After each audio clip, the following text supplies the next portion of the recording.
y por lo tanto pues tenía toda la razón, y entonces nos pusimos a ello, y el resultado de todo eso fue el proceso que ha llevado a este plural.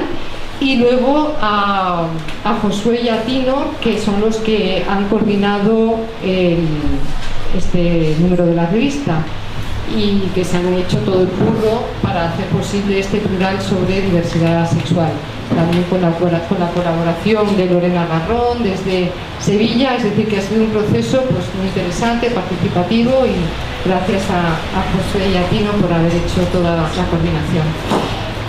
Bien, como hay mucha gente para intervenir, la idea es que yo les voy a hacer un par de preguntas a cada uno y a cada una para que contesten, centrando ya un poco lo que consideran fundamental el texto que han escrito y que podréis leer con detenimiento y más extensión en la revista.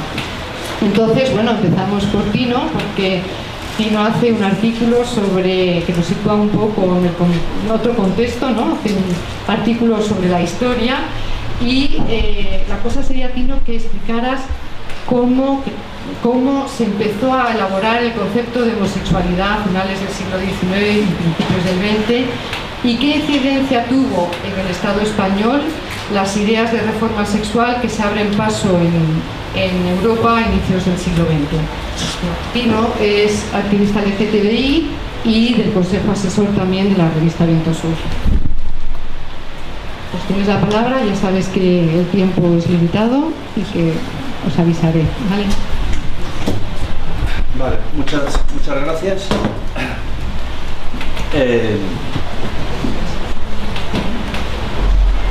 Me comentan que hable un poquito sobre cómo fue la elaboración del concepto de homosexualidad. Bueno, el eje del texto que yo publico en este número de la revista va un poco en ese sentido. Intenta situar cómo se va a elaborar el concepto y qué reflejos va a tener a nivel de Estado español, ¿no? El punto de partida hay que situarlo con la Revolución Francesa, como tantas otras cosas. La Revolución Francesa es un punto de inflexión.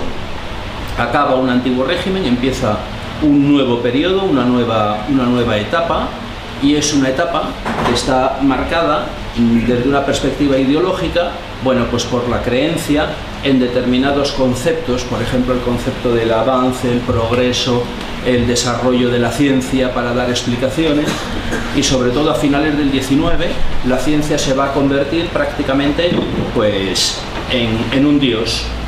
La ciencia nos va a permitir entrar, nos va a permitir localizar, nos va a permitir, por así decirlo, codificar todos los problemas que queramos afrontar, y esa misma ciencia nos va a permitir también, en la medida en que hablamos de problemas, nos va a permitir también resolver esos problemas. Eso quiere decir que es desde la perspectiva del siglo XIX, sobre todo en la época final, en la época del positivismo, lo que se busca es una acumulación de datos que permita hacer un cuadro de cuál es la situación, donde nos encontramos con el sujeto que tenemos que investigar. En este caso sería el sujeto que hoy llamamos gay, lesbiana, transexual, bisexual, pero en aquella época todos estos conceptos todavía no estaban claramente definidos. El punto de partida tiene que ver, decía hace un minuto, con la Revolución Francesa. Hasta entonces, con una presencia fundamental por parte del clero, una influencia social determinante, el concepto que se venía utilizando era el concepto de sodomía, un concepto muy amplio. La palabra sodomía podía significar muchas cosas. Cualquier actividad relacionada con la sexualidad que no estuviera dirigida a la procreación era sodomía, aunque luego se aplicaba sobre todo para castigar todo lo que eran los delitos que cometían personas, individuos que tenían prácticas sexuales con otras personas de su mismo sexo, y fundamentalmente, mayoritariamente varones. Lo que nos ha llegado, los datos que mayoritariamente podemos encontrar, hablan del delito de sodomía para castigar a los varones homosexuales, que diríamos en la actualidad. Como la sodomía es algo relacionado con el antiguo régimen y es un concepto que había sido elaborado por la Iglesia, en la medida en que haya un retroceso de la Iglesia, ese concepto va a entrar en crisis. Va a entrar en crisis y nos vamos a enfrentar a una nueva época, un nuevo periodo en el que se construyen muchas cosas. Estamos construyendo Estado liberal y estamos construyendo todo lo que es la arquitectura de ese Estado liberal, desde los textos legales, jurídicos, constitucionales, hasta la elaboración de los conceptos que se van a sustentar en esos textos. De aquella Revolución Francesa sale la idea de que las relaciones que llamaríamos homosexuales no deberían de ser penalizadas, y a nivel de Estado español todos los textos constitucionales del siglo XIX no castigan, no penalizan la homosexualidad, las prácticas de tipo homosexual. Cuando se dice esto, no se trata de hacerse a la idea de que no había ningún tipo de represión. Por supuesto que la había, o sea, la represión existía. Digamos que lo que se está moviendo es el marco que justifica, el marco legal que permite reprimir esas prácticas. Y los diferentes códigos penales que se van a ir elaborando en el siglo XIX van a incluir algunos apartados, por ejemplo el escándalo público, por citar así alguno, que se van a utilizar en el momento en el que llegue el momento en el que haya que castigar o que haya que perseguir legalmente a alguien. En todo caso, esta parte que tiene que ver un poco con todo lo que sería la estructura jurídica va a ir acompañada de una serie de aspectos que van a terminar siendo complementarios a finales del siglo XIX. La medicina va a hacer toda una serie de estudios, la criminología va a hacer una serie de estudios y de trabajos y de hipótesis, la psiquiatría se va a desarrollar también, y todos ellos van a dar vuelta sobre una serie de conceptos como puede ser la peligrosidad social, como pueden ser las prácticas antinatura, como pueden ser elementos que, por así decirlo, con nombre distinto, pero contribuyen a dar continuidad a la represión hacia las personas que practicaban sexo con gente con iguales, para entendernos. Cambian los nombres, pero no va a cambiar la represión. Lo que se va a ir manifestando es la necesidad de elaborar un concepto que permita unificar todos esos aspectos, y a finales, no llega a finales, antes del último tercio del siglo XIX, de las distintas propuestas que se van a ir elaborando, habrá una que es la que está llamada a tener más éxito y que llega hasta nuestros días, que es el concepto de homosexualidad, un concepto básicamente médico. Se entiende desde la perspectiva de la medicina que hay un comportamiento anómalo, y ese comportamiento anómalo, desde la medicina y desde otros apartados, lo que decía hace un minuto de la ciencia, vamos a ver cómo podemos intervenir para intentar arreglarlo.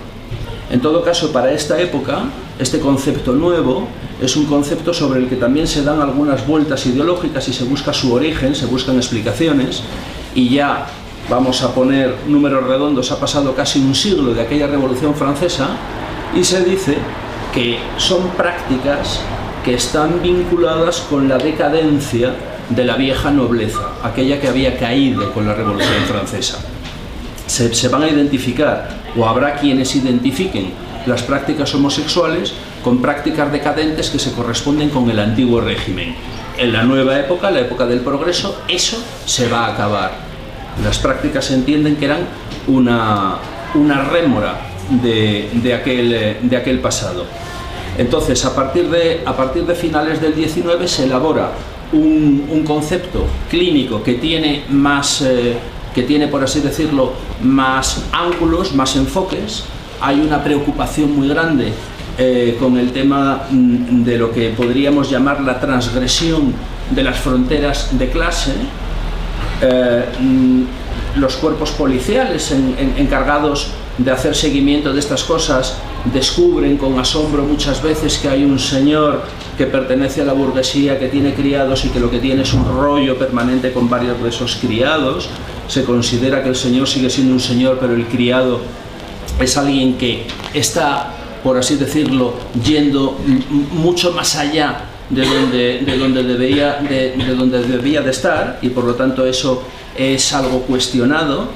En alguno, lo cito en el trabajo, en algún trabajo que salió, por ejemplo, sobre la mala vida en Madrid, se habla de cómo algunos jóvenes, cuando se les dice que eso está mal, citan y nombran siempre a gente de estratos sociales superiores como justificándose, diciendo ¿por qué si lo hago yo está mal y si lo hace don no sé quién no tiene por qué estar mal, no tiene por qué estar mal visto?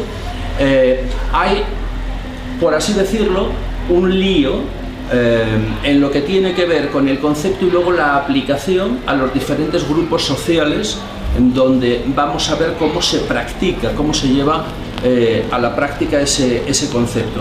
No es una cosa extraña o diferente a la que puede haber en otros lugares de Europa.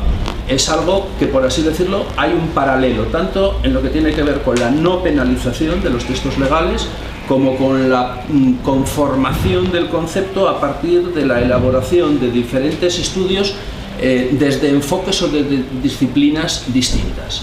Y hay una segunda parte que a mí me parece interesante, y es que igual que a finales del 19 en Alemania aparece un movimiento que se le ha dado el nombre de homófilo para explicar o para intentar caracterizar aquellas primeras movilizaciones que en el caso de Alemania buscan acabar con lo que era la penalización, el artículo 175 del Código Penal de Prusia, que se va a convertir en el Código Penal de la Alemania unificada. Movilizarse contra ese artículo que penaliza las relaciones homosexuales permitirá que un grupo de personas lleguen a partidos políticos, como por ejemplo el Partido Socialdemócrata Alemán, que llevará el tema al Parlamento alemán, al Reichstag, y va a ir generando un pequeño movimiento social que se va a mantener hasta los años 30, hasta la llegada del nazismo. Bueno, pues si intentamos buscar algún paralelismo entre lo que ocurría en Alemania y lo que había aquí, el reflejo irónico es un reflejo mucho más tenue, no llega a tener la importancia social que tenía en el caso de Alemania o de Inglaterra, pero en todo caso, con todas las dificultades, España tiene una evolución particular durante el 19 y el 20 para realizar todo lo que se llaman las tareas de la revolución burguesa.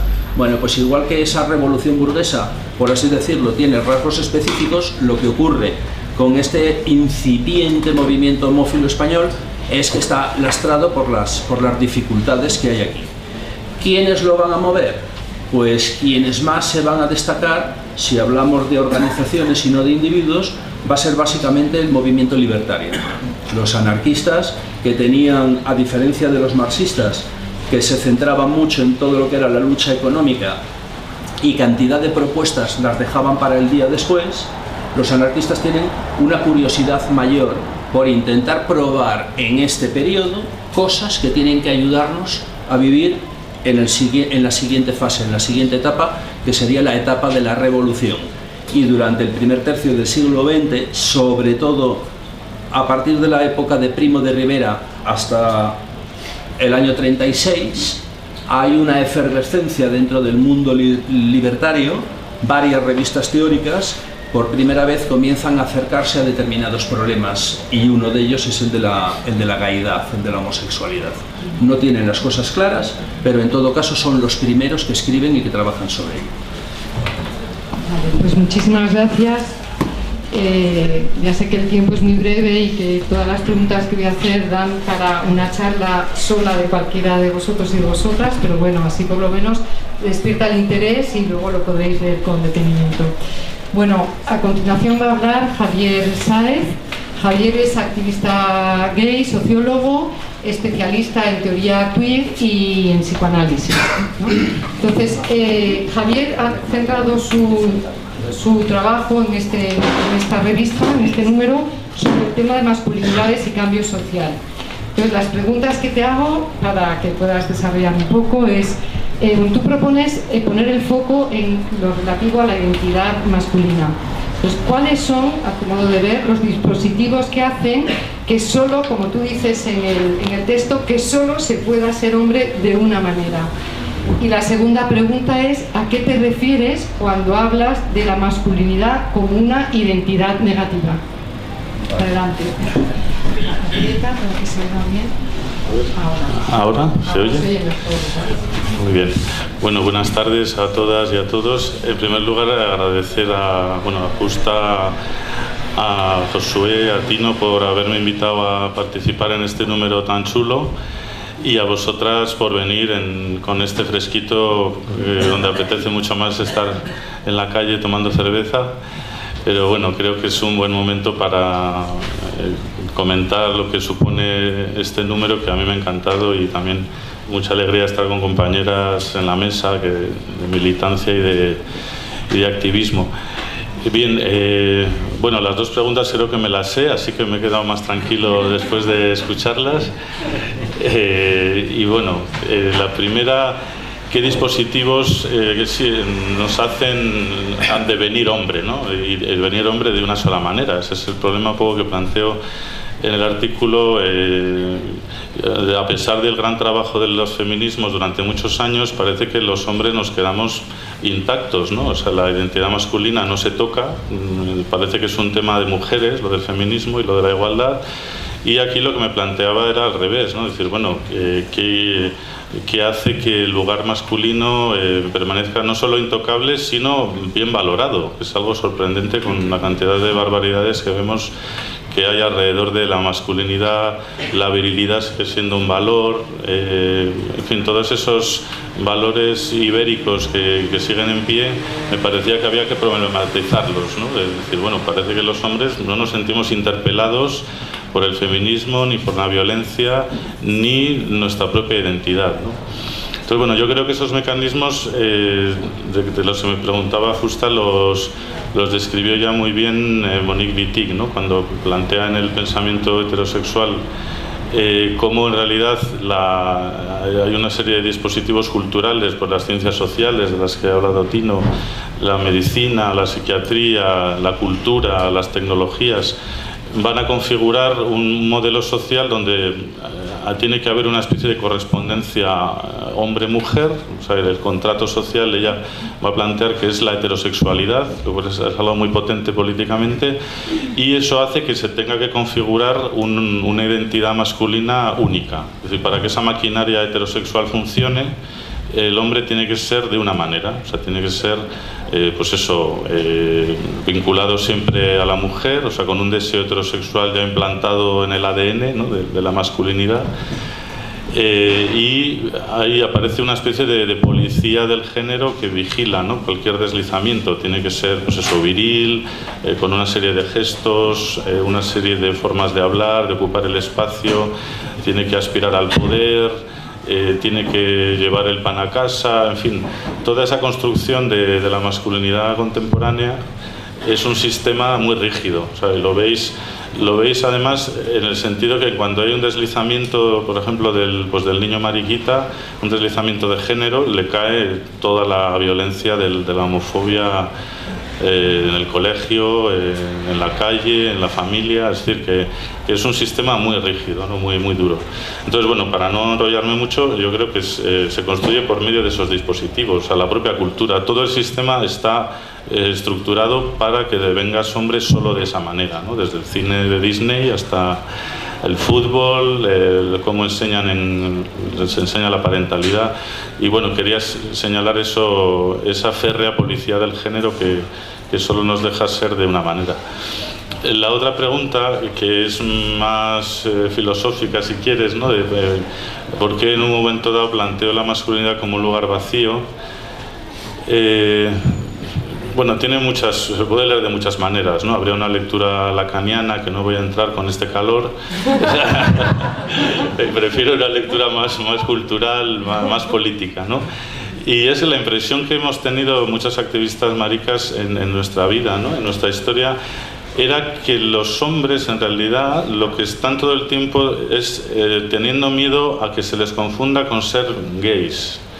Es decir, todos esos miedos que vemos y violencia, esas reacciones que tienen los hombres heterosexuales ante la presencia del gay, de la plumera, de la marica, del travesti, es una especie de pánico de que no me confundan con eso, por favor, ¿no? Y a partir de ahí te das cuenta que esa identidad masculina no es algo positivo, o sea, no es algo que sepamos lo que es ser un hombre, nadie lo sabe. Es algo negativo, es una reacción. O sea, ser hombre es no ser marica. O sea, lo que hacen todos los adolescentes, los hombres, los albañiles de los piropos. Por ejemplo, el piropo del albañil no va destinado a la mujer, va destinado a los compañeros de obra. O sea, van diciendo, oye, que soy heterosexual, por favor, os lo aseguro y tal, ¿no? O sea, el piropo, ese es el mensaje que tiene, ¿no? Y todos estos mecanismos del ligue, la masculinidad esta exagerada de los machos ibéricos, etcétera, es una reiteración de, por favor, que nadie piense que soy maricón. O sea, ese es el mensaje de fondo, ¿no? Entonces yo construyo ahí un mensaje, bueno, en realidad lo ha construido más la teoría queer, Butler, mucha más gente, ¿no? Pero bueno, lo aprovecho así aquí de forma un poco provocativa para mostrar precisamente que la masculinidad es algo muy frágil, o sea, es algo que se tiene que estar reforzando constantemente con estos gestos, esta chulería, esta forma de ocupar el espacio, el poder, la palabra, tocarse los huevos como si se fueran a desaparecer. Es una costumbre extrañísima española, ¿no? De tienes como que verificar que tu masculinidad está ahí cada 5 minutos, ¿no? Toda esa parafernalia masculina en realidad muestra una fragilidad tremenda, ¿no? O sea, porque es un lugar vacío, precisamente, porque no se sabe lo que es ser mujer ni lo que es ser hombre. O sea, eso no existe, no tiene una identidad, con lo cual tenemos que estar reforzándolo continuamente. Y creo que incluso el amor romántico, todo eso tiene mucho que ver también, ¿no? Es decir, bueno, me deja mi mujer y parece que el hombre se viene abajo, ¿no? Y tiene esas conductas violentas absolutamente brutales, que es lo que llamamos la violencia machista, ¿no? O sea, ¿qué se rompe ahí? ¿Por qué de pronto ese sujeto, por el hecho de que le deja a su mujer, se viene abajo y se vuelve loco, ¿no? O sea, entonces, bueno, yo quería poner sobre la mesa esos mecanismos que no se abordan cuando se plantea el tema de la violencia de género. Digo, nadie está hablando de la masculinidad contemporánea, de cómo se diseña a los niños a ser hombres, malamente, claro, con esos mecanismos. Si no abordamos eso, no vamos a parar nunca a los agresores, ¿no? Que es el problema. ¿Por qué los hombres agreden de esa manera tan brutal, ¿no? O sea, y si se pone el eje en las mujeres, pues que denuncie, que se defienda, que no vaya por la calle no sé cómo, que ella se empodere y dice, bueno, vale, eso está bien, pero no se enseña a los hombres a no maltratar. Entonces, mientras no se aborde estos mecanismos machistas, que por cierto el feminismo sí ha abordado, menos mal, y se interpele a los hombres y la educación masculina, no vamos a ningún lado. Entonces yo quería un poco señalar ese lugar vacío porque explica muchas cosas. Y nada más, vamos a toda la cerveza.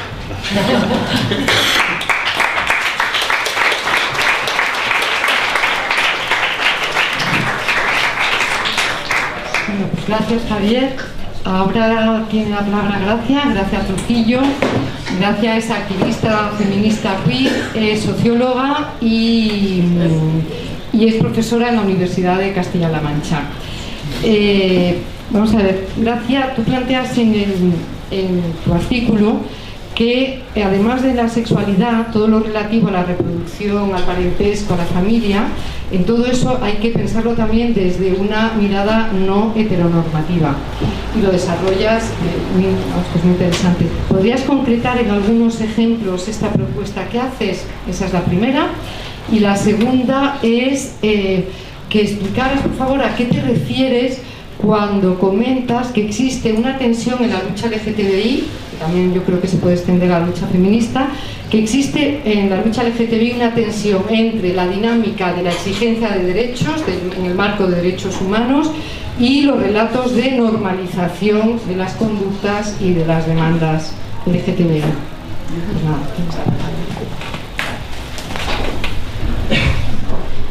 bueno, pues hola a todas, todes. Gracias también por estar aquí en esta tarde de fresquito, como decía Javier. Y gracias también, antes de que se me olvide, a Justa por coordinar la mesa, por presentarnos, y a Josué y a Tino por, bueno, idear este proyecto e invitarnos. Creo que ha sido muy buena idea, ¿no? También sacar este número en una revista como Viento Sur, porque además de otras cosas creo que llegamos a otros públicos o idealmente, ¿no? Y salimos un poco tal vez de nuestros círculos más activistas, feministas, queer, transfeministas, en los que andamos con estos debates, pero que tal vez falta un poco comunicarlos o entablar diálogos con otra gente, ¿no? Así lo veo yo, así que ojalá se difunda y genere esta tarde y otras muchas, ¿no? Bueno, son dos preguntas realmente muy amplias. Está explicado en el artículo más o menos lo que quería contar, entonces voy a tratar de sintetizar un poco. Y bueno, como me comentaba sobre heteronormatividad, tengo aquí mi chuleta que me he traído el artículo para acordarme de qué había escrito.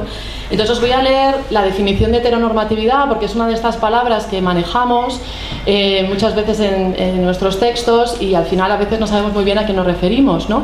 Heteronormatividad es un concepto de Michael Warner, que lo publicó en este libro, que no sé si conocéis alguna, que se llamó, bueno, de El miedo a un planeta queer, que lo publicó en el año 91, si no recuerdo mal.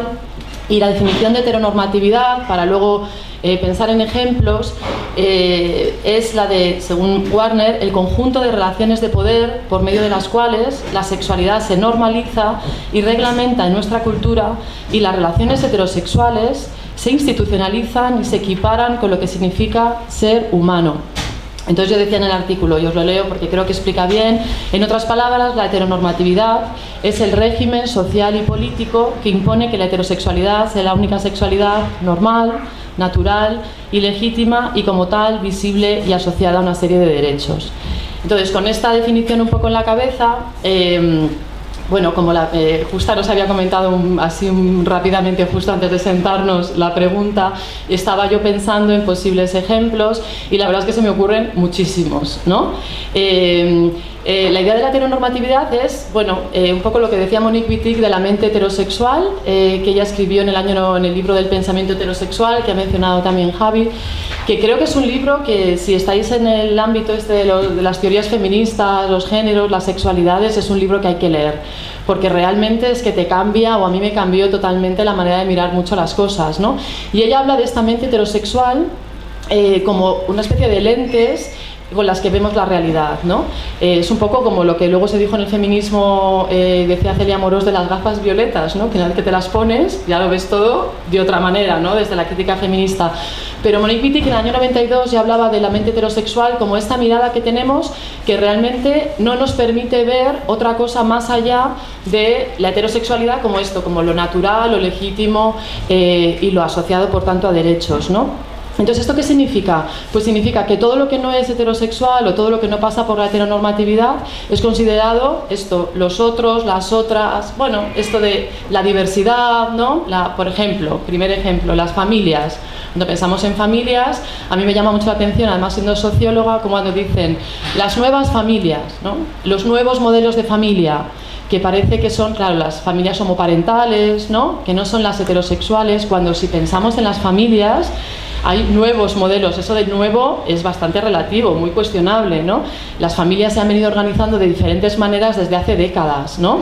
La gente se ha criado con sus abuelos, con sus abuelas, se ha criado sin padres o sin madres, se han criado con familias reagrupadas y dentro de todas esas formas de organizar la familia están las familias homoparentales, pero parece que somos nosotras las que de repente ponemos esta nota de color o esta nota exótica, ¿no?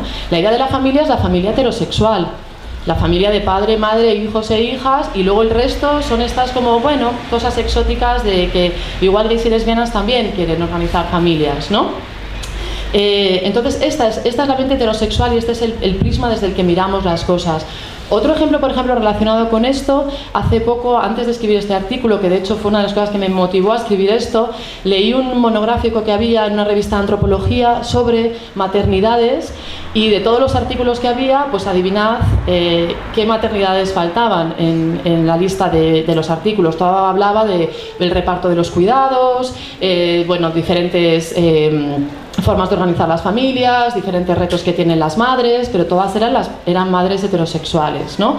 A la persona que compiló el número no se le ocurrió decir, igual nos faltan esto, iba a decir otras maternidades, pero veis, esto es como un poco lo que nos sucede, lo de las otras maternidades. No, igual lo que te falta es realmente ampliar la mirada y tratar de incluirlas a todas, ¿no?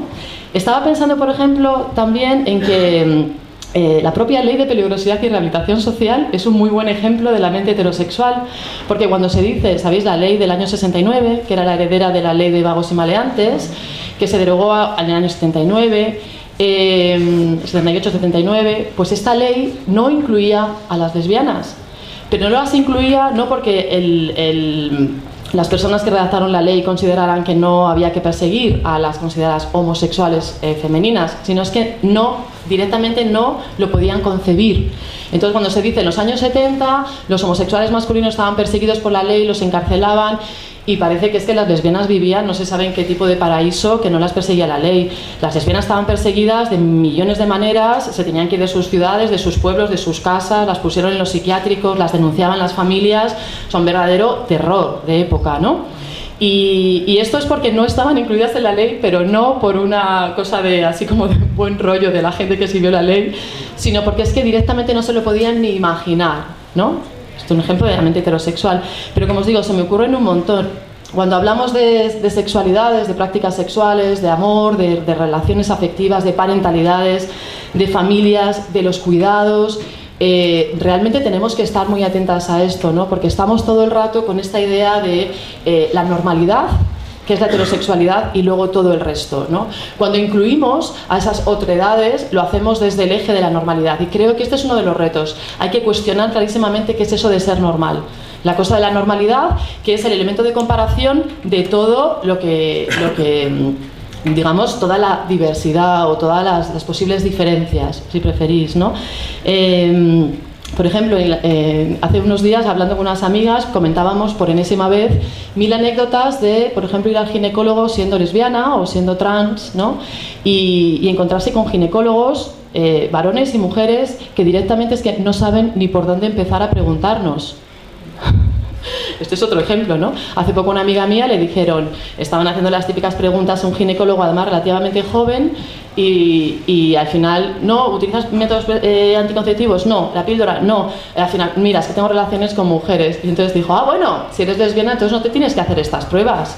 La citología, la mamografía, la colposcopia. ¿Cáncer de útero? Siendo lesbiana, esto es otro ejemplo que se me ocurre de la mirada heterosexual, ¿no? Que directamente es que no estamos, y cuando estamos somos las raras, ¿no?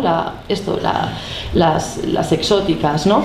En el ámbito educativo, que es en el que trabajo, se me ocurren mil ejemplos. No se nombra a cuerpos, prácticas, identidades sexogenéricas diferentes, pero tampoco étnicas, tampoco raciales, ¿no? Esto no es una cosa solo de géneros y sexualidades. Realmente no tenemos una mirada interseccional que incluya las múltiples diferencias.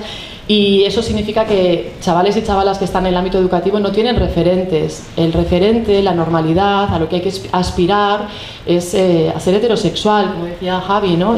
O eres chico o eres chica, y bueno, hay una verdadera vuelta atrás en estos últimos años con el azul, el rosa, la masculinidad, la feminidad, y cuidadito con salirse de ahí, ¿no?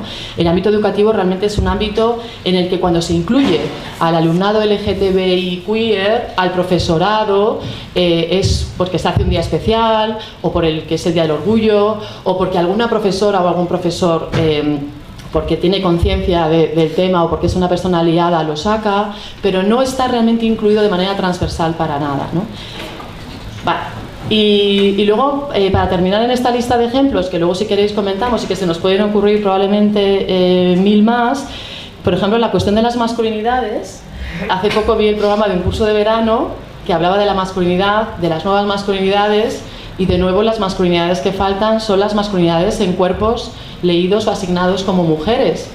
La masculinidad sigue siendo algo asociado a los hombres, ¿no? Y no rompemos estas cadenas, esta asociación del sexo, el género, la identidad de género, la identidad sexual, para nada, ¿no? Y todo el curso gira, es otro muy buen ejemplo de la mente heterosexual, porque todo era la masculinidad y bueno, los retos de los hombres con las nuevas masculinidades, pero es que es todo mucho más complejo.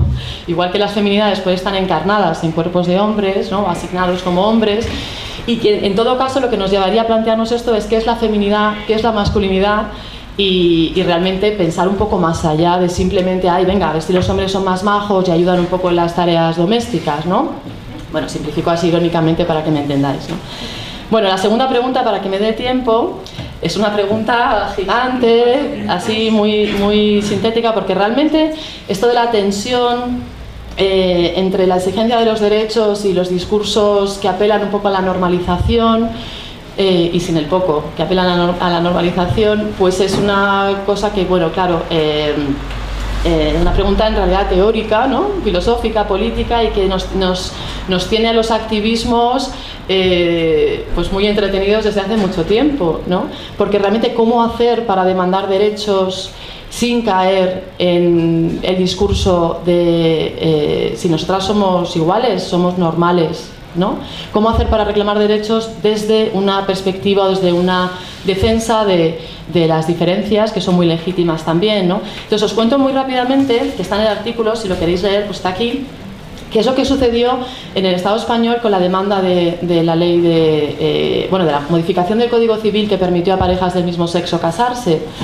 Esta demanda comenzó a finales de los años 90 y, bueno, una cosa que sucedió, que yo escribí con un compañero sobre esto también, hay un artículo si os interesaría, es que el movimiento LGTB, digamos el más mainstream o la sección moderada del movimiento, cambió los discursos de los previos que venían reclamando pues colectivos como el COGAN, por ejemplo, ¿no? Una ley de parejas de hecho, que era una ley de parejas de hecho a nivel estatal, que por cierto nunca se consiguió. El movimiento cambia los discursos y comienza a activar un discurso de somos, no queremos ser ciudadanas de segunda clase o ciudadanos, ¿no? Bueno, un discurso que giraba en torno a las ideas de igualdad, de normalización, de que además se tenía que llamar matrimonio, aunque bueno, esa fue una batalla muy interesante, ¿no? Es verdad que si se reclamaba el matrimonio, ¿por qué se iba a llamar de otra manera, ¿no?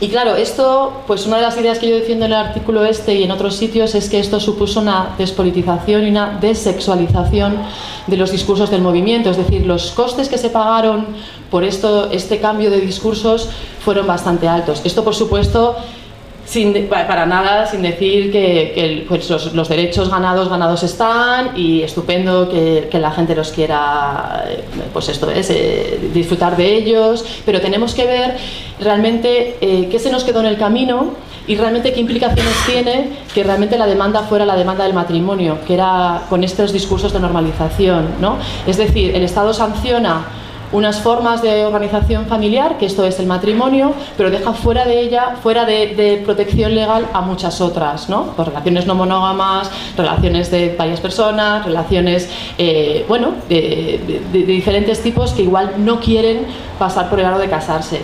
Y termino ya con un ejemplo que me parece bastante significativo y es que no sé si conocéis, por ejemplo, las parejas de lesbianas cuando tienen un bebé o quieren tenerlo, para conseguir inscribirse las dos en el libro de familia, tienen que casarse previamente.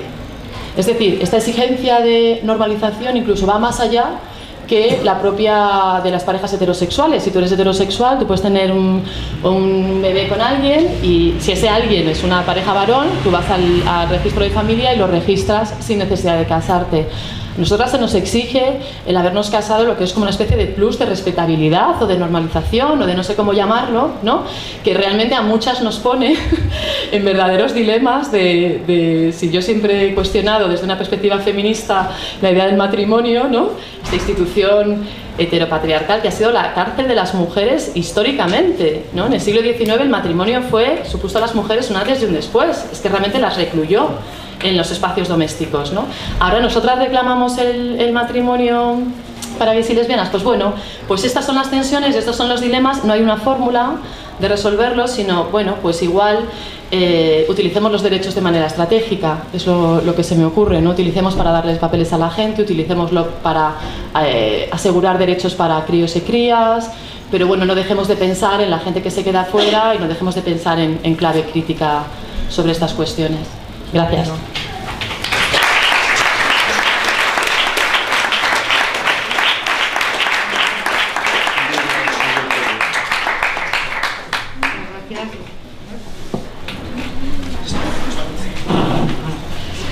Gracias, Gracia.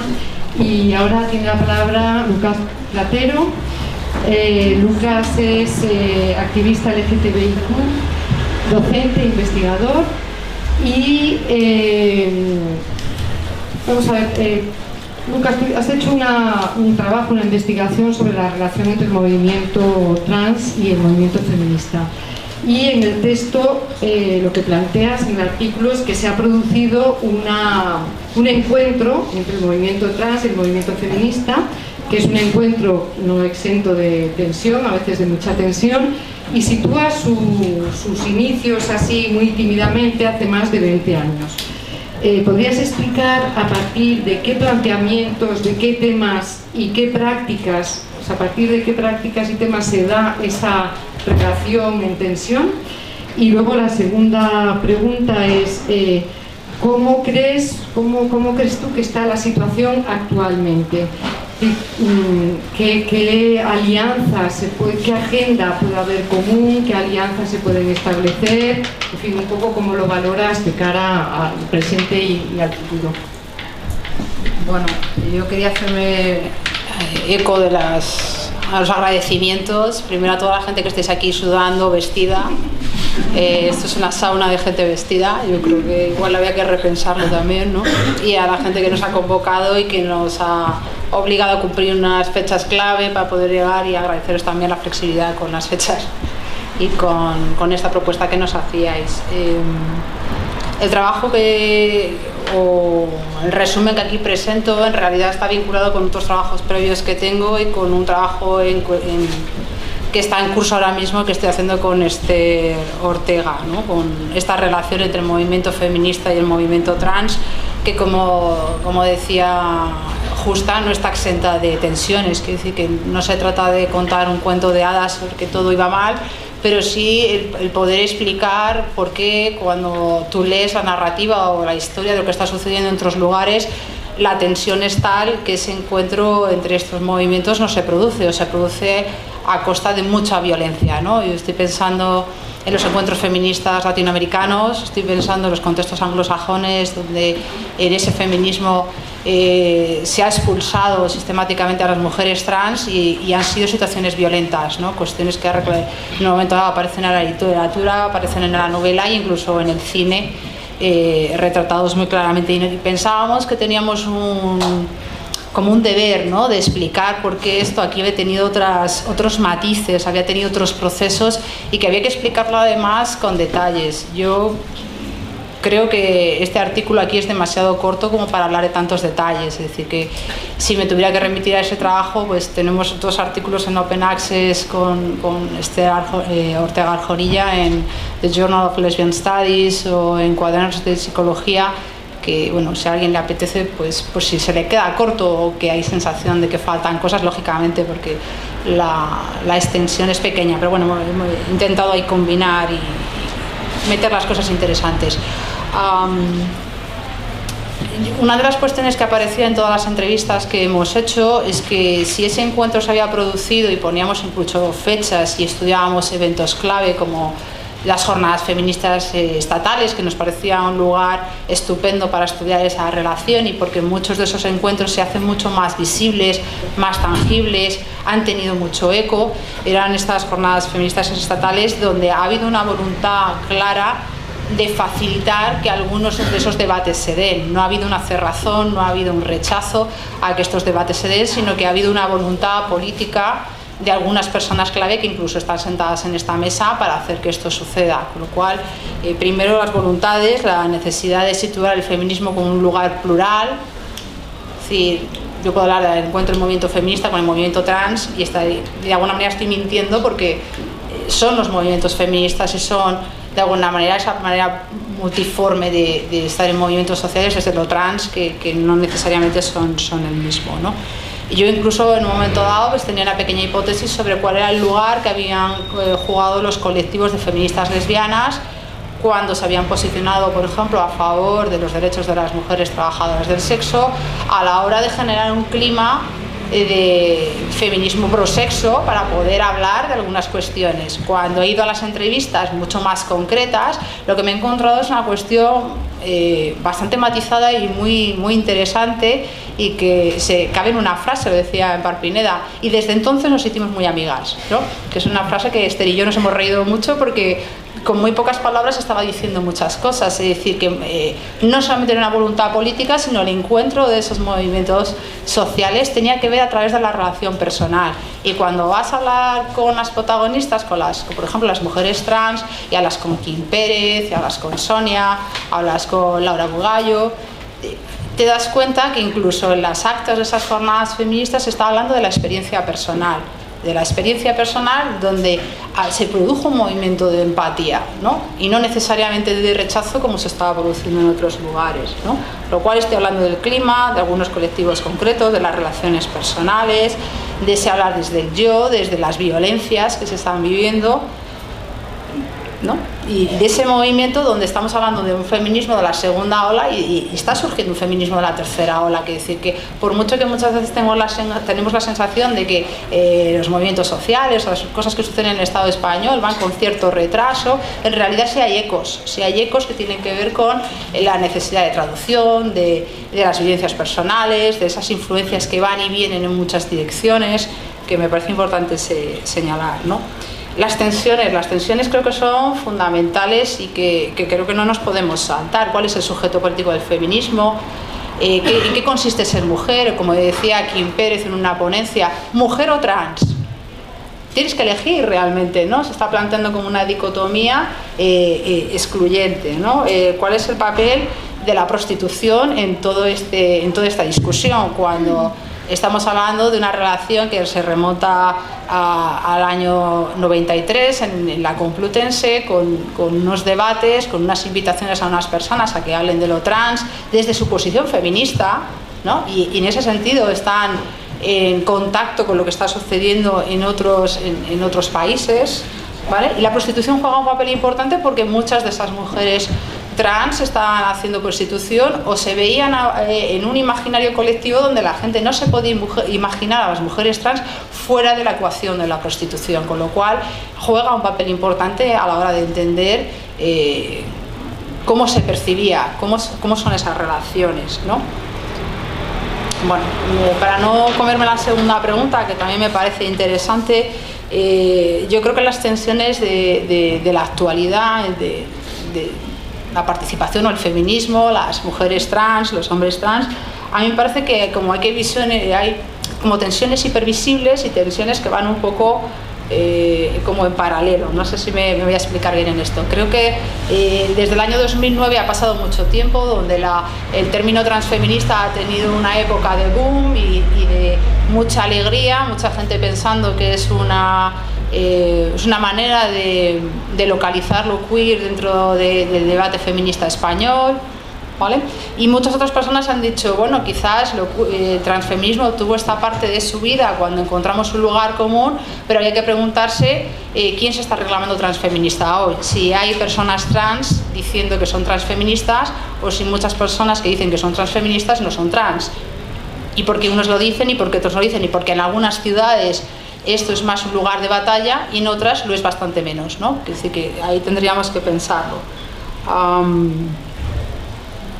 Creo que muchas personas trans ahora mismo todavía no han llegado o están todavía debatiéndose con esas ideas feministas. Creo que el contagio es mutuo y se está produciendo en todas las direcciones. No creo que el feminismo esté contagiando a lo trans, menos que lo trans esté contagiando al feminismo, pero sí que creo que hay unas resistencias que tienen que ver con los tabús del debate feminista, que tiene que ver con la prostitución, que tiene que ver con la subrogación de la maternidad, con todos esos lugares donde algunas personas reclaman que el feminismo es para unas personas que son como ellas, que el feminismo tiene que estar hecho a su imagen y semejanza.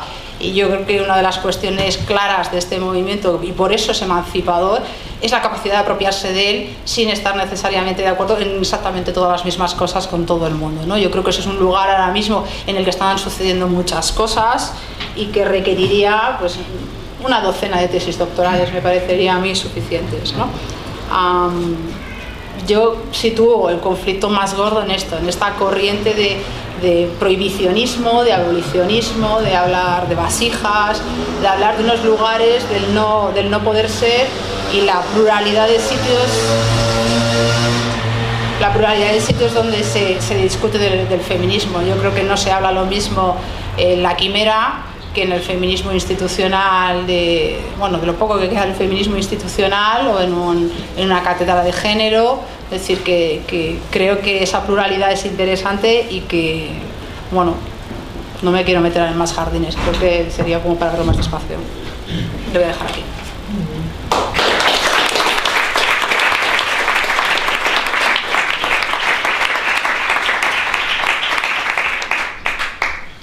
Bueno, pues ya la última intervención, antes de que empecemos luego el turno de debate. Ahora habla Josué González. Josué es activista LGTBI, feminista, trabajador social y es magíster en estudios interdisciplinares de género. Vamos a ver, las preguntas para ti también son dos preguntas que cada una tiene también lo suyo.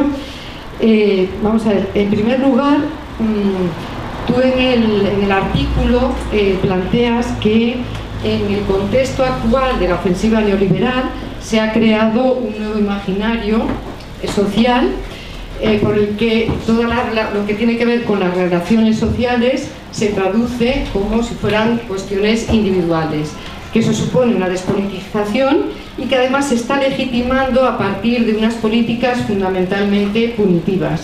Y llamas la atención de que te preocupa que exista, digamos, una visión acrítica de lo que significan esas políticas punitivas. Eso en primer lugar. Y la segunda es que tú hablas, en la mesa ya se ha mencionado varias veces, se ha hecho varias referencias al tema de la violencia. Tú en el artículo lo expresas claramente, o sea, hay una conceptualización diferente de lo que es la violencia machista, o por lo menos lo que se plantea es que hay una relación entre lo que se denomina violencia machista y la violencia LGTB-fóbica. En esa medida, la pregunta es: ¿cuáles crees tú que son esos puntos en común de este tipo de violencias? Y que explicaras un poco también tu propuesta de lo que planteas de que es necesario tener una perspectiva integradora de todo lo que son las violencias patriarcales. Vale. Bueno, pues a ver si me sale todo en menos de 20 minutos, mucho menos. En primer lugar, agradecer la asistencia a todas y agradecer a las que habéis escrito y a Viento Sur por aceptar la propuesta. Yo en un principio le comuniqué a Justa la necesidad de tener un espacio así en una revista como Viento Sur, porque notaba la ausencia de publicaciones donde podríamos dar cuenta de las reflexiones, ¿no? Y que esas reflexiones no quedasen solo en círculos muy cerrados y murieran ahí, sino que pudieran ser ser discutidas también por otros espacios, por otros grupos, por otros colectivos y demás. Yo creo que, que nos ha salido un poco, casi que ha alcanzado el objetivo, ¿no? Y por otro lado también, quería también que esta publicación contase con personas que pudieran aportar reflexiones desde la crítica política, ¿no? Y sobre todo desde su simpatía con la mirada feminista. En este sentido, yo he optado por la cuestión de la violencia LGTB-fóbica, o en el texto la llamo violencias machistas, pero que intento, dentro del término paraguas violencias machistas, incidir sobre todo en la LGTB-fobia y su conexión con la violencia hacia las mujeres. He decidido escribir sobre esto, aportar una serie de reflexiones más que determinadas verdades absolutas, porque creo que en los discursos dominantes relativos a la violencia hacia las personas LGTB muy pocas veces se adopta una visión política y casi nunca una visión feminista. Entonces, yo planteo invito a pensar la violencia contra las personas LGTB dentro de las violencias machistas, es decir, como esas prácticas que contribuyen a asegurar el orden social, el orden patriarcal, Y por supuesto hago un reconocimiento a las teorías feministas que fueron, creo, pioneras en politizar esas relaciones sociales, ¿no? Categorizando las relaciones entre género como relaciones políticas y hablando también de la violencia como un elemento que tiene el sistema patriarcal para garantizar su sujeción. Y también, por otra parte, en los últimos tiempos se ha hablado también que el sistema patriarcal también utiliza la violencia no solo para garantizar la dominación de las mujeres, sino para blindar las fronteras entre lo masculino y lo femenino, y con ello la heterosexualidad como norma legítima. Por tanto, cuando hablo de violencia de género y violencia machista, invito a pensar que entre las conexiones entre las normas de género y las normas sexuales. Y esto se ve claramente en la construcción, como lo ha dicho Javi, de la masculinidad. No es casual que en los coles la mayoría de agresores sean varones. En los coles y también en el espacio público, como se ven los propios informes de delitos de odio. Y sin embargo, creo que las intervenciones, por ejemplo, en el ámbito educativo, no están adoptando una perspectiva integral. Es decir, que por un lado luchen contra el sexismo y por otro lado luchen contra la LGTB-fobia. Por último, invito también a no cargar con confusiones, porque esto no significa un quítate tú para ponerme yo, es decir, no significa omitir la situación de las mujeres y la violencia que sufren, sino básicamente poner en diálogo a lo mejor perspectivas anteriores y crear nuevas categorías y nuevas prácticas que abarcan una realidad que es mucho más compleja de lo que se pretende. Y por otra parte, entrando ya a la segunda pregunta, bueno, creo también que el análisis de la violencia hacia las mujeres y también hacia las personas LGTB no debe omitir el contexto en el que se desenvuelven.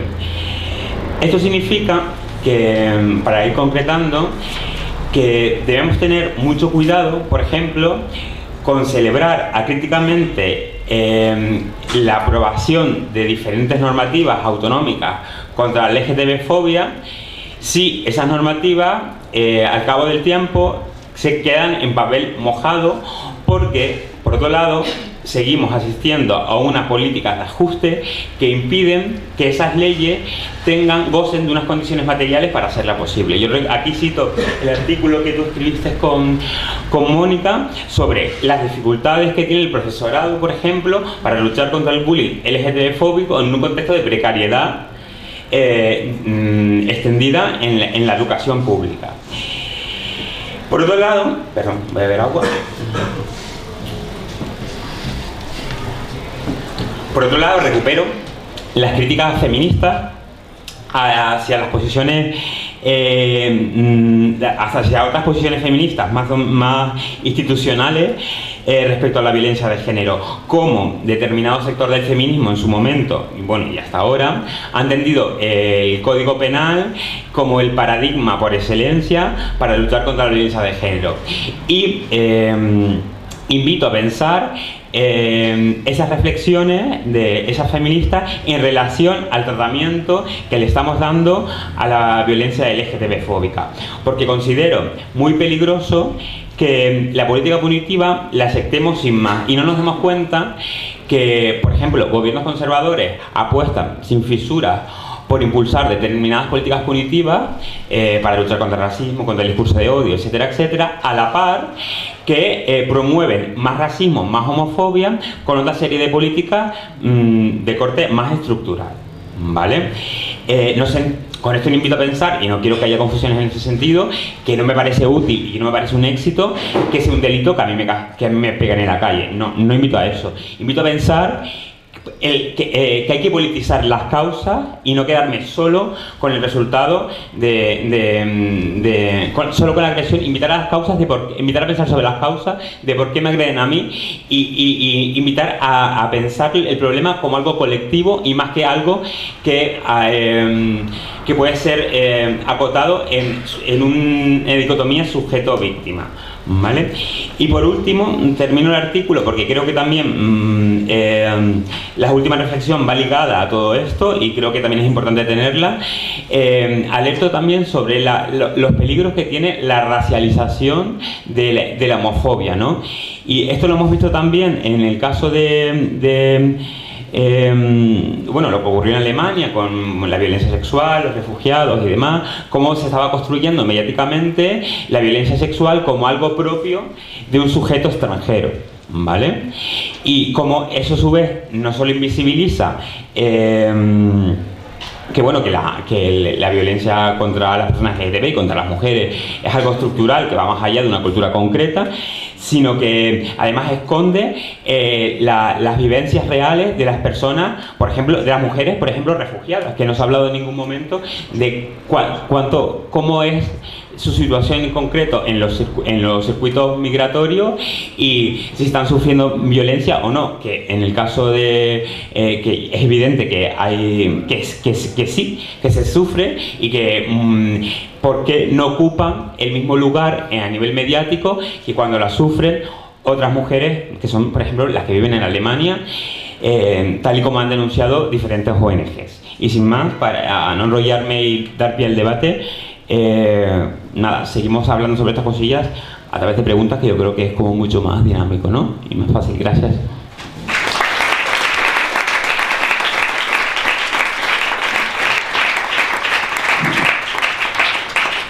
Muchas gracias. Pues entonces ahora abrimos